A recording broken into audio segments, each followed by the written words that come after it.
Hello again, everyone, for Edge Magazine, for the Laugh Track podcast, and of course, for this YouTube page, youtube.com/Jerry Strauss. We've got a great conversation ahead of us here this time out. This is going to be a good one. I think, one of those iconic people that we have enjoyed in so many different roles and so many different ways in the entertainment world over the years. And she's here, man. She's made time for us. Melora Hardin, how are you? I'm good. How are you? I'm doing okay. I'm not nearly as busy as you. I'm not sure anyone on the planet is right now. Woo, it's a lot. It's a lot. It's great. Let's It's all time. good. That's great. That's great. And let's timestamp it real quick just to give people some perspective. We are recording this the day after the season premiere of Dancing with the Stars. Of course, your official televised debut as part of that cast for this season. How are you feeling? I feel great. I mean, I'm exhausted, but I feel great. And it's like, you just never stop going with this show. It's just go, go, go. And really, I haven't had a day off in 2 weeks. So I'm just kind of like, okay, so is that the pace? I guess that's the pace. And I'm trying to work that out and make sure that when I'm sitting down to eat something, I'm really taking my time to enjoy that, because that might be my part of my day off is my meal. Good for you. It's intense. It's a good segue. We're talking about the subject of being good to go. That's actually the theme for this issue of Edge Magazine, where this conversation will be appearing in addition to this YouTube channel. And what I wanted to know from you is, you've done so many things. How does Melora Hardin get into that mode of being good to go, ready to go when the camera's about to roll for an acting role, as opposed to what you're doing now, Dancing with the Stars? Is it a different mental process for you? Yeah, it is. It's really different, actually, because Dancing with the Stars is really a spectacle. It's a giant show. And when I had a sort of a big aha moment, the night before that we do the camera blocking, the night before, where they decide where the camera's going to go and what shots are going to be, because it's live television, which is really refreshing and different, something we don't get a lot these days.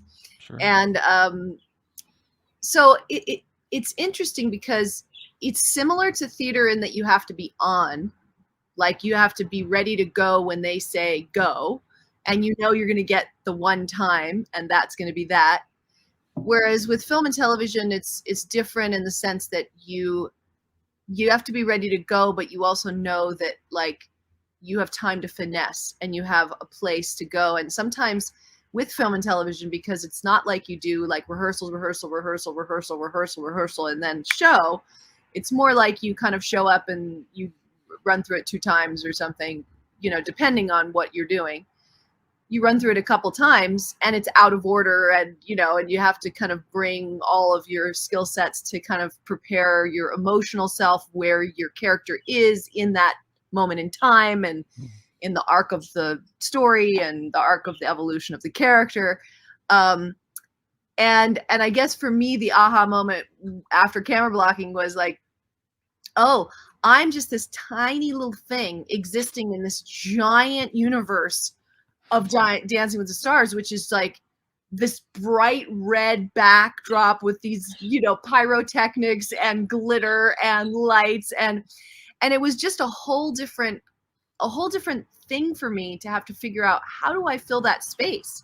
Because as an actor, that's what we do. As actors, we're like all about, we have to come in and we fill the character and we fill the space. But in television and film, you can really communicate so much through your eyes. Sure.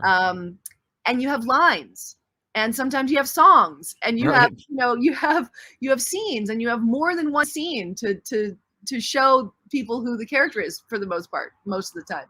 So it's just like, here you have one moment, you have one chance, you have no lines, you have no songs, you have nothing to say. It's in this giant universe of lights, and explosions. and they're barely on you. They're barely on your face because they're watching your dancing, they're watching your body. So it's a much bigger, broader stroke that you have to make as a performer. Yeah. And that was like a big realization to me. Like it was like, wow, this is like the broadest comedy drama, and I was doing the tango, which is a killer's dance. And so I was like, I think I've got to be like an assassin, but I think I'm like a ninja. Like Artem was like, yeah, you're a ninja assassin.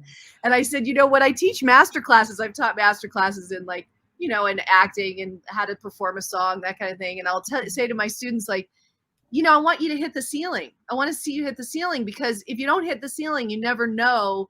It's always easy to come down from hitting the ceiling, but if you don't hit the ceiling, you never really know. Like, oh, I could have gone that 10% more. I could have gone 20% more.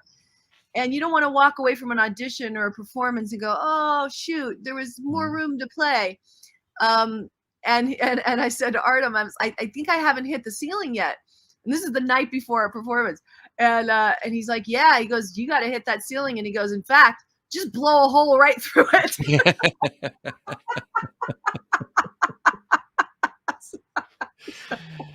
So that's what I was, because there really isn't a ceiling there on Dancing with the Stars. So that was super interesting learning curve.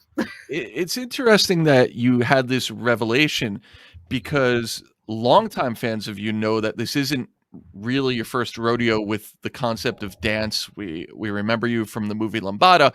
We remember you from one of the Dirty Dancing movies as well.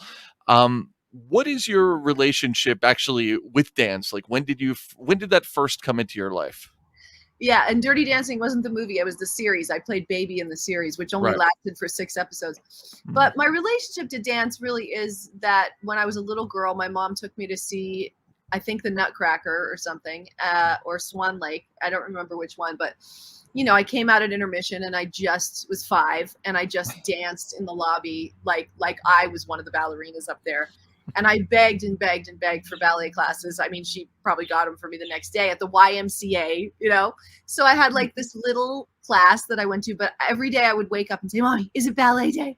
Is it ballet day? So I think she realized I loved it, and then got me a better teacher, and then got me a better teacher from there.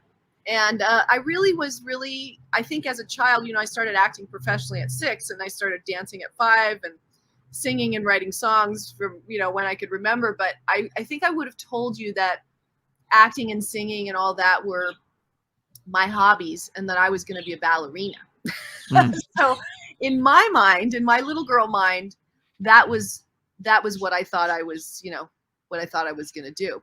So I'm trying to I think Dancing with the Stars is sort of this wonderful opportunity to reawaken my little girl, fantasy and dream, because it's the closest I'll ever come to, being a ballerina. Because even when you dance on Broadway, or you dance in, in a lot of the things that I've danced in, not when I did Chicago on Broadway, because I was doing Fosse stuff and I'd never done Fosse, and that was really an incredible, wonderful, challenge, and exciting and beautiful, and just great stuff to move into, great choreography. But really everything I've done on television has mostly been me being less of a dancer than I am. I think I have a lot of experience with people saying, could you, I remember at the office them saying, could we make her a little less pretty? Could we make her, I think they said that on 27 Dresses too. Can we just like put her hair back or something, or make her less pretty, or can you dance, less good? Can you, it's like, I feel like there's a lot of that, just sort of like, let's take it down a notch, Stop being so perfect, Melora. I know it's not about perfect, but it's just, it's like, this is maybe the first time. I do think Chicago was one of these as well, where you really get to just be like, you get to be like, this is everything I've got. But it's my first time doing that, as I said, without the use and the ability to use my voice and writing, calling on writing and calling on lights, and like, it's just like fascinating to So anyway, I decided to vocalize my dance. If you watched my dance last night, I was making lots of noise because I felt I needed to bring my voice to it. And I also have a lot to say about that. We can get to that when we talk about the documentary. Okay. Okay, great. Now, you've already hit on the fact that you've got a pretty diverse career. You've kind of done all these different kinds of things. What I'd like to know is, and of course, we're talking about drama, comedy, singing, dancing, you name it. Is there something in your career that you feel maybe wasn't initially one of your big passions, one of your big focuses in your career, and you came to have an experience with it and learn to love it more than you ever thought? Well, I would say directing. I mean, I've just started directing, and I, I never was setting out to direct. I just that was not a thing I was setting out to do. And then it was suggested to me by a producer of a little movie that I did when I was in my 20s, mid 20s. A little small movie that I don't really think ever saw much of the light of day, but the director was it was really a movie about me and this little boy and a dog. And I think that, I'd had so much experience as a child actor myself, and also working with animals as a child actor, Mhm. that this director, unfortunately, was just not good at directing kids and didn't have any idea how to communicate to a kid actor. So I stepped in a lot and sort of tried to help the kid understand what was needed and wanted. And the producer came to me and said, you have a really interesting combination of the velvet glove and an iron fist. You should direct. Hmm. And I was like, really? And then after the movie, he took me out to, drinks or dinner or something. He was such a nice man.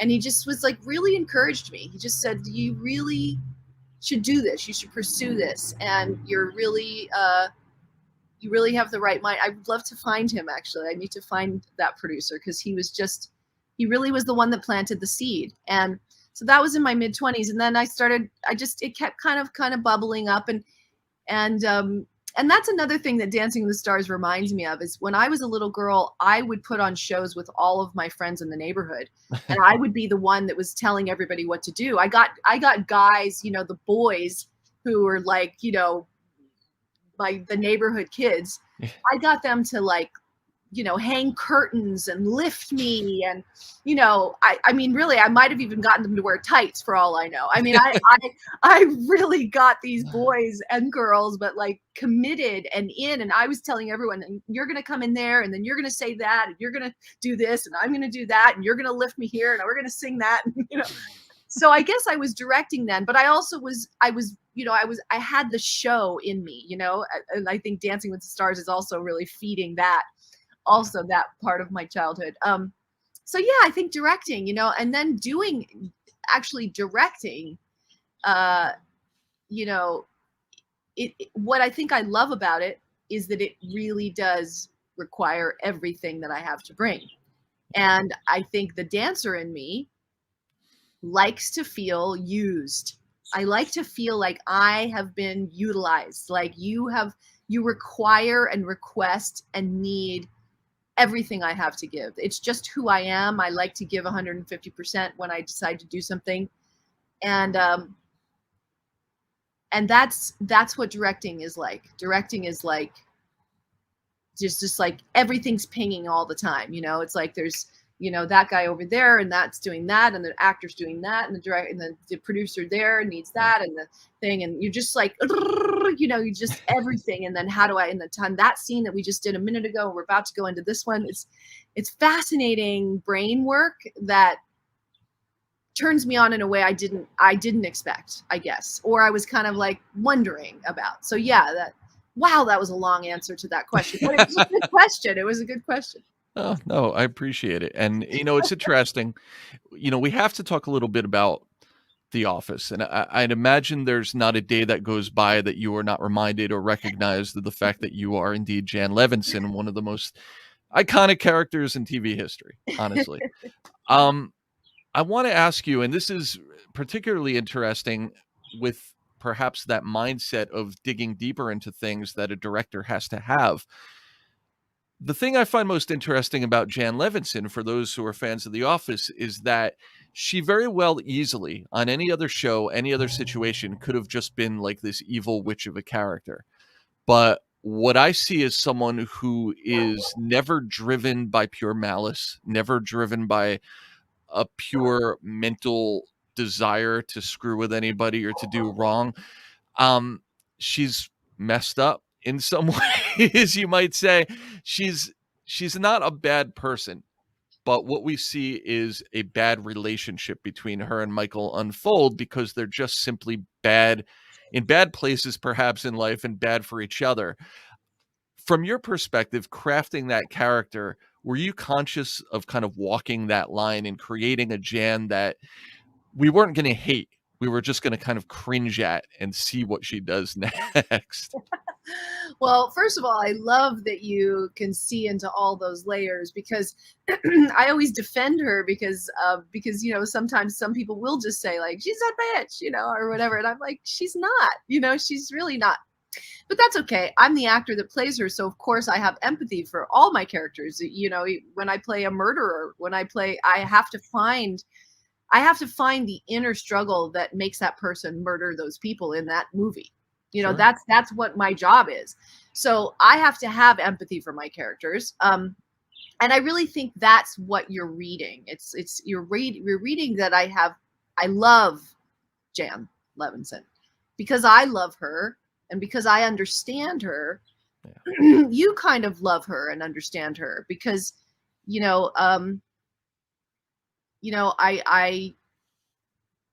don't know that I was trying to walk that line that you talk about, but I think I was just sort of aware that was how I experience her. That's how I find her. And to me, she was always very complex from the minute I spoke, I said the first line as Jan Levinson. She was complex. And so that maybe is just the lucky combination of the writing of Jan and me playing her. Oh, I mean, it was great. It's why we continue. We talk about the character of Michael Scott, but Michael Scott needed a Jan Levinson that was equally as complex as he was. Now, I have to ask you something, and this is going to make me a hero to the most ardent Office fans. I think this is going to be a game-changing revelation here, because one of the biggest mysteries in the history of The Office took place on one of the most famous episodes of The Office, the dinner party. That's where this was really honed in on, where we learn about the musical career of Jan Levinson's assistant, Hunter. And we hear some of the song that he had written. Lots of speculation about the meaning of that song. So I think a lot of people involved in creative would have mysterious different opinions as to exactly whether that song was based in reality. But who better to ask than Melora Hardin? What's your fan fiction theory on what went down? Do you create sort of that backdrop in your head when you're doing this episode to try to kind of create a backstory for yourself, if you will? Yeah, no, definitely. I think for sure Jan showed Hunter some of the ropes in the bedroom.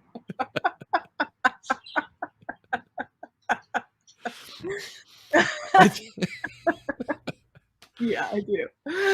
Okay. I mean, look, I think that's what, I'm sure there's many, if we Google it, I'm sure there's lots of very detailed, creepy stories out there about that very flashback scene that never actually existed. But never existed, yeah. It's just nice to know. Yeah, but I think she did it very consciously. Like, I don't think it was just like an accident. I think she chose him and decided, I'm going to do that to help this young man grow. I think she wanted to help him become the man that she felt he could be. And she obviously needed something too. I think that she needed the attention from, that he was giving her. And like, I just sort of see him as like just sort of like in awe of her the whole time. I think he was just like, oh Yeah. my God, oh my God. Mhm. And she's probably doing everything. She's It- doing everything, and he's just laying there like, oh my God, this is unbelievable. Dude. How did I get so lucky? And then the next day he picked up a guitar. Right? He's so inspired. Yeah. Oh my God, so funny. So this is going to be a heck of a segue. We're going to switch to a more recent role that a lot of people loved you in, of course, The Bold Type, 5 seasons, a beloved show to say the least in its own right, entirely separately from The Office. But Yeah. what do you most look back on fondly about when you think about your time on The Bold Type and the experience of being a part of that show? Well, I mean, I really did that show coming off of Transparent, and just the goodness that Transparent did in the world for the trans community. And it was just so heartening because I sort of interacted with so many trans people on that show that I'd never really, I'd never spent time with trans people. And certainly the way that, the way that the LGBTQ, culture was wrapped into this beautiful family story, and the challenges of, being an older person who was living in shame around who he truly felt he was. Yeah. That's Pfefferman, the main character of the show. And I think I just felt like this is so beautiful to do entertainment that's great entertainment, but is also doing good in the world, and maybe bringing compassion to an audience that wouldn't otherwise have any door in to getting compassion in that way. Because I've always felt like prejudice really is. I think I heard someone say something about prejudice is just missing. It's just not being educated, and it's not having, if you have a personal relationship with someone, Yeah. you know, there's just no way to be prejudiced, really, and it's like, I saw that, we all have that in our families in different ways, like people, uncles or aunts or whatever, and you meet people in your family and you're like, I think that person's kind of prejudiced, and we all have prejudices in this. We're all finding that more and more, with Black Lives Matter, and like the things that come out, you have to really examine, like even little prejudices where we go, oh gosh, I didn't even realize that I need to be accountable for that. And so I guess like just the fact that Transparent was sort of bringing this beautiful family story into, and hilarious family story and heart-wrenching family story into living rooms, and people were watching it and confronting maybe some of their own prejudices. I thought that's what I want to do next. I want to do something that does good in the world. And then Jacqueline Carlisle, fell into my lap, and I really felt like there was something really powerful about a woman boss who is kind and who has integrity and who doesn't cut her young employees off at the knees all the time, and who supports them and mentors them and challenges them for sure. And she's definitely a force to be reckoned with, but she's also, she's kind, and she's reasonable, and she's fair. Yeah. And that's what I see around me more often than not. The women that I interact with are like that, and they're balancing many, many balls at one time. They've got families and relationships and friendships and hobbies and and careers, and big careers, and they're bosses and CEOs, and and I just that's the thing I'm most proud of about The Bold Type. I get women coming up to me, young women, older women, all saying like just what a profound thing it is for them, and I'm really relating it to Transparent, because it's the same thing as, I remember when Ellen on her, her TV series, when she had that first kiss, Sure. That was like the first time people got to see that. I even had somebody say to me, if I had seen Tammy Cashman, which was the character I played on Transparent, if I had seen Tammy Cashman on television, when I was a young girl, I would have known I was gay because I would have been attracted to Tammy Cashman. And this woman had been living her life as, you know, a heterosexual person for years and not really knowing why it wasn't working. And ultimately, you know, did end up having, you know, a lovely, you know, wife and got married and all that and kids and things. But like, it's sort of great when your character can be something that can be like, oh, I recognize myself in that. And with Jacqueline Carlisle, it's like, not just do you recognize yourself in that, but you aspire to that. I want young women, and a lot of women said, I want to be a boss like that, or I want a boss like that. So that if they have a boss that isn't like that or something like that, they can go, I think that is wrong. I think that isn't right to have a boss that is mean and vindictive and, you know, conniving. I want them to have that example, that mirror of like, no, you're right. Your instincts are right. That should be the way it is. Doesn't have to be, you know, exactly like that, but needs to feel good. That's really awesome. And you know, it's clear when you look at your career path, you just continue to gravitate towards doing things that are putting good out into the world in one way or another, which is just so cool to be, you know, to be in a position where you can find these opportunities to do that. Toward that end, I want to ask you about another project that you have coming up. And this is really along the same lines as far as just really something that's going to, you know, just going to be a great project to help a lot of people, Thunderhunter and Me. Tell us about the docuseries and how you got involved and what we can expect from it. Yes. Well, it is one of those weird things where I certainly never sat up in bed and thought, I want to be a documentary filmmaker. I mean, that just never crossed my mind ever, I don't think. And then, you know, this person came into my life. It's a story. It basically, you know, I was 10 years old on a series. I'd said to my mom 2 weeks before, you know what I really want to do is a show about a horse. And then I got this series called Thunder about a wild black stallion that came rushing out of the forest when I would whistle. And I would jump on his back, you know, bareback, and we would go and save people. We would pull people out of wells. We'd pull animals' legs out of traps. Yeah. And that was my life as a kid too, by the way. The day. Yeah, exactly. Yeah. I mean, Cindy Prescott was the character I played on Thunder, and she was a real heroine, you know, a little girl heroine with Thunder. And so flash forward to 40 years later, my one of my really good friends, Paula Cole, singer-songwriter, she asked me to direct her 20th anniversary of one of her big hits, Where Have All the Cowboys Gone?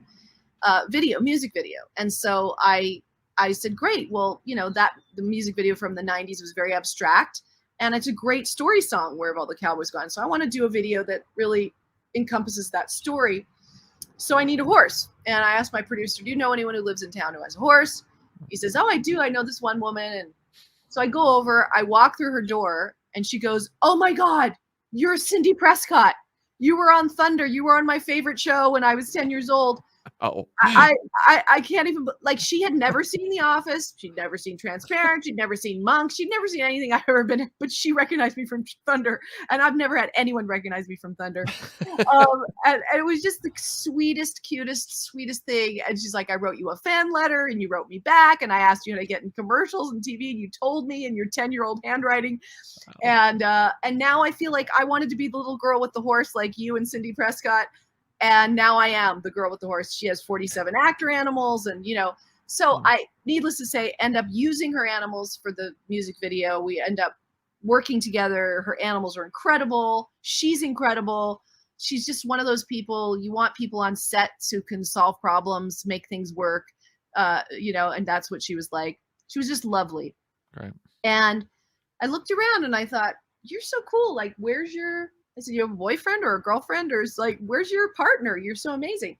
She's like, oh, no, I've never been on a date. I've never kissed anyone. I'm like, how old are you? And she goes, I'm 50.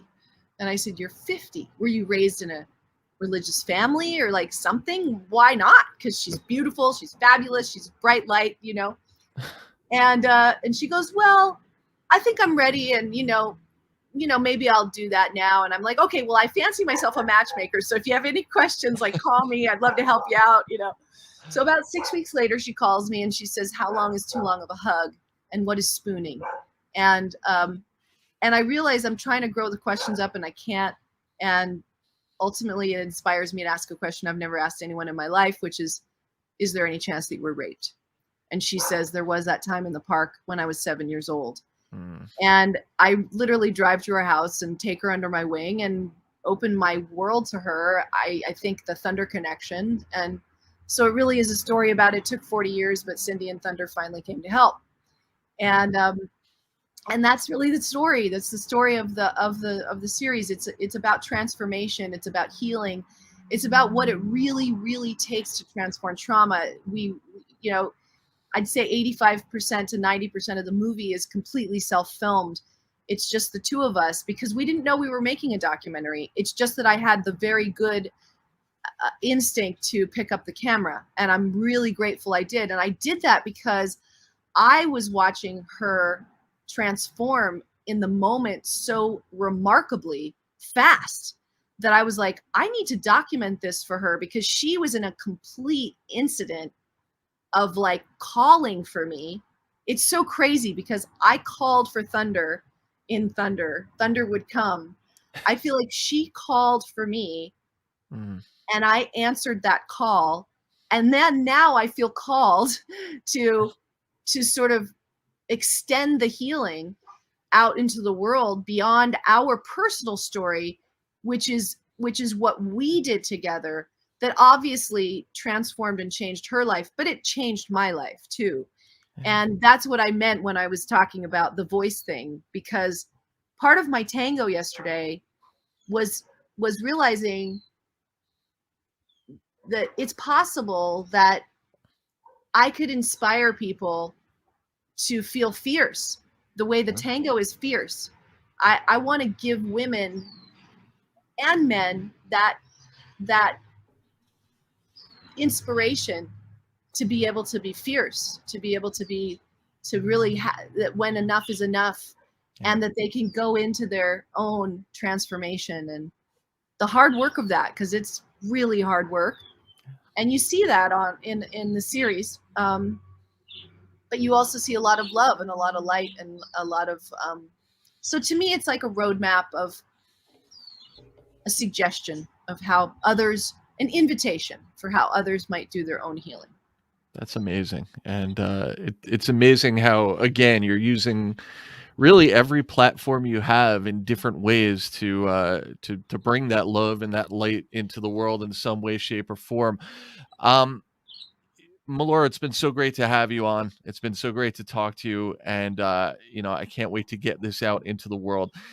I want to ask you one last thing. We're still obviously in the beginning of Dancing with the Stars season, and that's got to be all encompassing in your life right now. What does your life look like now? I mean, we talked a little bit about this crazy 2-week boot camp type prep just to get to this point, but now where do you go from here as far as the schedule of just, on to the next one, getting ready for the next dance? Yeah, well, we did the first dance last night. After this interview, I'm going to eat something, and then I have to go to Dancing with the Stars to do the interview that we do every week about our last dance. Then I have to go straight from there to my rehearsal, learning the new dance for next Monday night. So I'll be doing that till about 7 tonight, and then I'll come home and have dinner, and I'll go to bed. And in the meantime, we're still trying to find a home for Thunderhunter and me. So I'm working with my partners at Revelations Entertainment, which is Morgan Freeman's company, and we're trying to find a home for this and where it's going to exist. And so that's all being, and have a little FaceTime with my daughters. I've got one in New York and one in Italy studying, both studying. So, try to stay in touch there and give them what they need, even though they're both wonderful and thriving and independent and doing their thing. And show up for my husband however he needs me to, and my animals and my fish and my friends. Well, listen, what I wish for you is that after a hard day today, sounds like an extremely busy day today, I want you to take at least a half an hour, sit back, relax, have a glass of wine if you feel like it, and maybe put on that one night song from Hunter. just to have a good laugh. Yeah. Or just to have that weird, awkward dance in my body again. If you do that and you put it on video and put it on social media, I guarantee it goes viral in about an hour. I better wear a red blouse for that. I think people would really like that. Absolutely. Melora, thank you so much again. Good luck this week, next week, beyond, hopefully well beyond on Dancing with the Stars. Good luck with the documentary and everything else you have going on. Thank you. You're so sweet. This was a wonderful interview. It's really nice when people ask different questions and, and just sort of go in different places. It was fun. And thank you for letting me ramble. I'm a bit of a rambler. I'm sorry. My answers to your questions are like super long. You're probably gonna have to cut half of this out. No time limits on YouTube. That's what we're here for. Oh, okay, well, that's good. So we're good. But thank you so much and good luck. Thank you. Thank you. All right. Have a great night. You too.